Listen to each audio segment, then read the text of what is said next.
Hello students, today we will read about the 7th chapter of civics of class 8th and the chapter is government for development. इस chapter के 2 part हम already cover कर चुके हैं. अगर आपने उन दोनों पार्ट को नहीं देखा है तो पहले उन्हें जाकर देख लीजिए, जिससे कि आपको ये जो चैप्टर है वो बहुत अच्छे से समझ में आएगा. उसके बाद आज हम लोग पढ़ेंगे इंडस्ट्रीज के बारे में. Industries play an important role in the economic development of a nation. किसी भी देश के आर्थिक विकास में सबसे ज्यादा जो रोल प्ले करती है वहां की इंडस्ट्रीज होती हैं.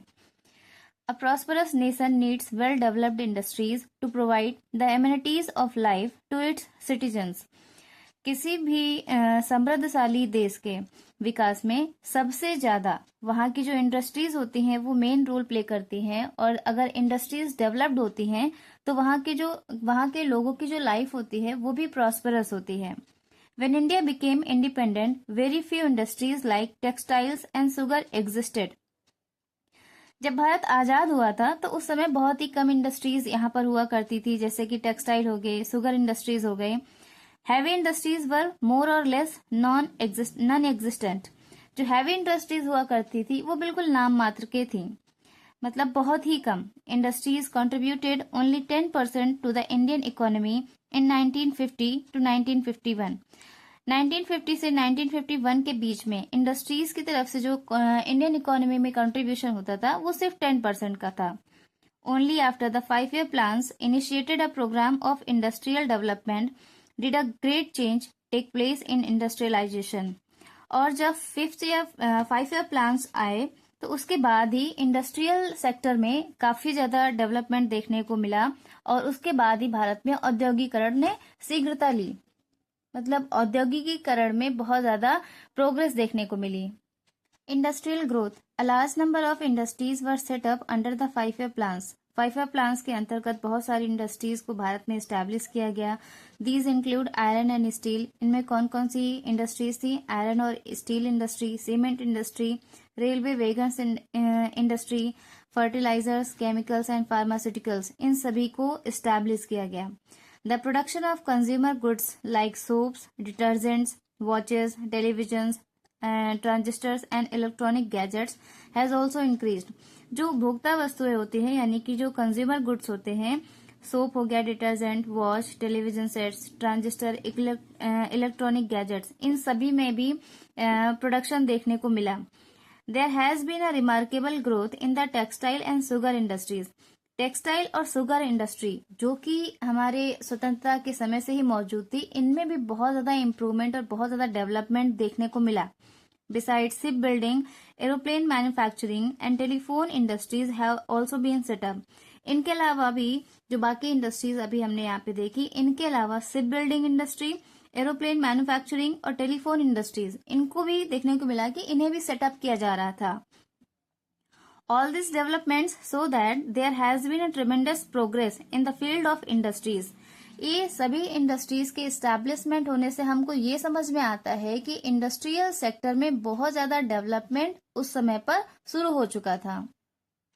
कॉटेज इंडस्ट्रीज में देखते हैं. Cottage industries have also existed in our country but they could not be developed to their full capacity during colonial rule. हमारे देश में कॉटेज इंडस्ट्रीज भी पहले से हुआ करती थी, लेकिन अंग्रेजों के शासन के अंतर्गत इन्हें बहुत ज्यादा डेवलप्ड होने का मौका नहीं मिला. Now the government has initiated efforts to develop the cottage industries. और स्वतंत्रता के बाद भारत सरकार ने इन्हें डेवलप करने की बहुत कोशिश की. The family members usually run these units from their homes. जो फैमिली मेंबर्स होते हैं, मतलब कि कॉटेज इंडस्ट्रीज जो होती है वो घर में ही उन्हें चलाया जाता है, शुरू किया जाता है, और फैमिली मेंबर्स मिलकर ही वहां पर काम करते हैं. आइटम्स लाइक, और कौन कौन से आइटम इसमें कॉटेज इंडस्ट्रीज में बनाए जाते हैं, जैसे बास्केट हो गया, खिलौने हो गए, रोप हो गए, हैंडलूम्स हो गए, इन सभी को कॉटेज इंडस्ट्रीज के थ्रू बनाया जाता है. स्मॉल स्केल इंडस्ट्रीज की बात करें तो our government has encouraged the development of small scale industries. जैसे कि भारत सरकार ने कॉटेज इंडस्ट्रीज को प्रमोट किया, वैसे ही स्मॉल स्केल इंडस्ट्रीज को भी प्रमोट किया. These can be set up faster than large scale industries and they also have to generate employment.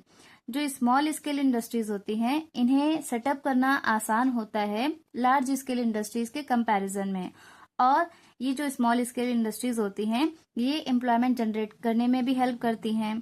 The small scale industries produce essential consumer goods, और ये भी क्या करती हैं, कंज्यूमर गुड्स को प्रोड्यूस करती हैं, जैसे कि सोप हो गया, होजरी हो गया, हैंड टूल्स हो गए और यूटेंसिल्स यानी बर्तन।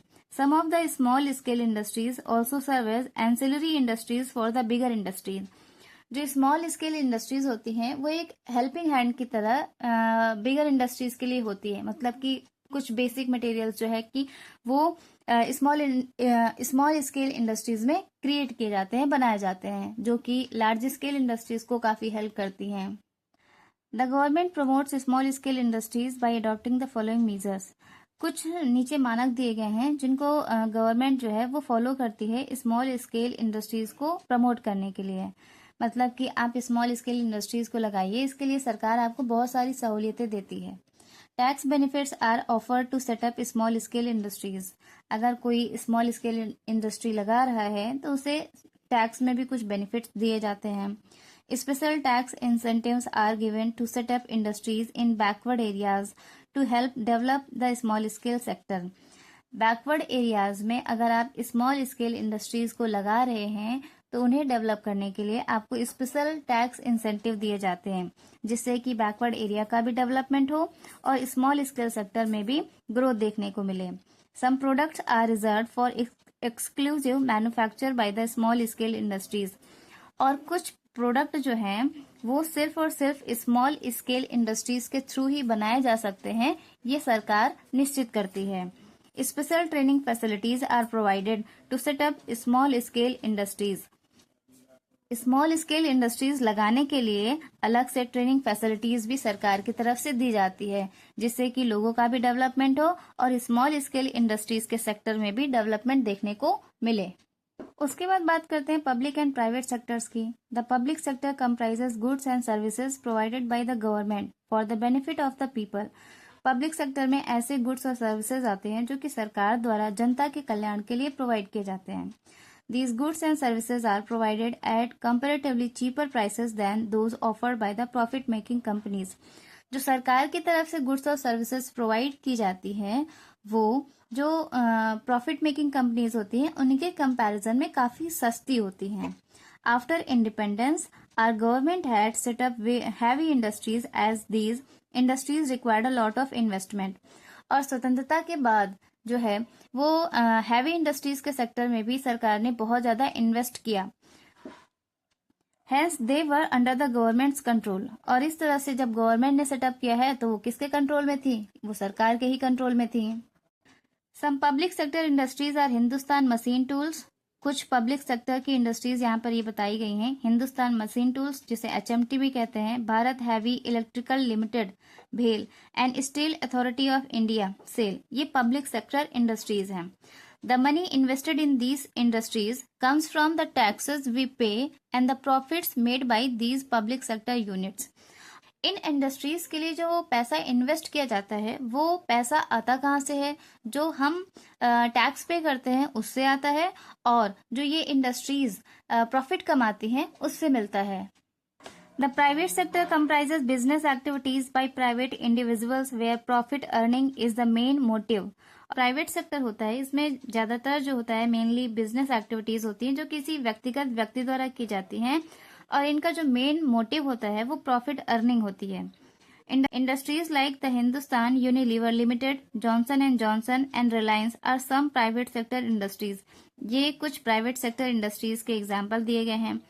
There is also joint sector where the government and the private companies join hands to establish new enterprises.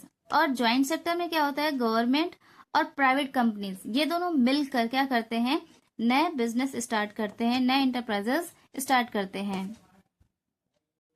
Last में यहाँ पर लिज्जत की एक सक्सेस स्टोरी दी गई है। लिज्जत पापड़ जिसे हम सभी जानते हैं पूरे इंडिया में पॉपुलर है, तो यहाँ पर लिज्जत की स्टोरी दी गई है। Shri Mahila Griha Udyog Lijjat Papad which is popularly known as Lijjat.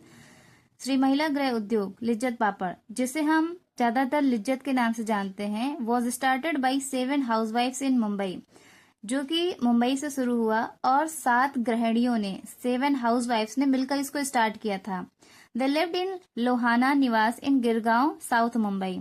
और वो रहते कहाँ थे? वो साउथ मुंबई में गिरगांव में एक जगह है लोहाना निवास, वहां पे रहते थे। The venture which began in 1959 with the capital of 80 rupees is now an organization with a turnover of more than 1600 crore. ये 1959 में स्टार्ट हुआ और 80 रुपए की लागत के साथ इसे स्टार्ट किया गया था और आज के समय में हर साल इसका जो टर्नओवर है लगभग 1600 करोड़ का है। Today Lijjat manufactures products like khakhra, appalam, vadi and wheat flour. जब स्टार्ट हुआ था तो सिर्फ वहां पर पापड़ ही बनाया जाता था, लेकिन प्रेजेंट टाइम में लिज्जत जो है वो पापड़ के अलावा और भी कई तरह के प्रोडक्ट्स को मैन्युफैक्चर करता है, जैसे खाखरा हो गया, अपलम हो गया, वड़ी हो गया, व्हीट फ्लावर हो गया। It has branches in about 16 states of India और ये प्रेजेंट टाइम में भारत के 16 राज्यों में यहाँ पर इनकी ब्रांचेस खुल चुकी हैं। तो अगर आपको ये वीडियो पसंद आया तो प्लीज वीडियो को लाइक करिए, शेयर करिए और चैनल को सब्सक्राइब करिए। Thank you.